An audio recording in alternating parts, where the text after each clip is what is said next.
दोस्तों नमस्ते, मेरा नाम कविता है। मैं आप सभी को एक बाबा साहब के ऊपर गीत सुनाने जा रहे हैं। अगर मेरे गीत अच्छे लगे वीडियो को लाइक करें, शेयर करें और कमेंट करें।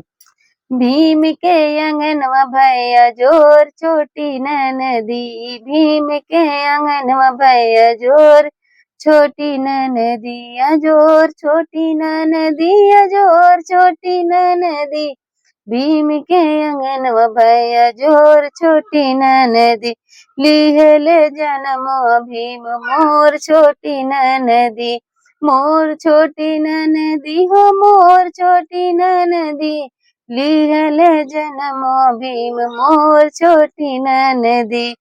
14 अप्रैल सुहावन दिनवा, खुशियम फूल बरसे चारों ओर छोटी ननदी, खुशियों में फूल बरसे चारों ओर छोटी ननदी। भीम के अंगनवा भैया जोर छोटी ननदी, अजोर छोटी ननदी, अजोर छोटी ननदी। भीम के अंगनवा भैया जोर छोटी ननदी, भीम के अंगनवा भैया जोर छोटी ननदी।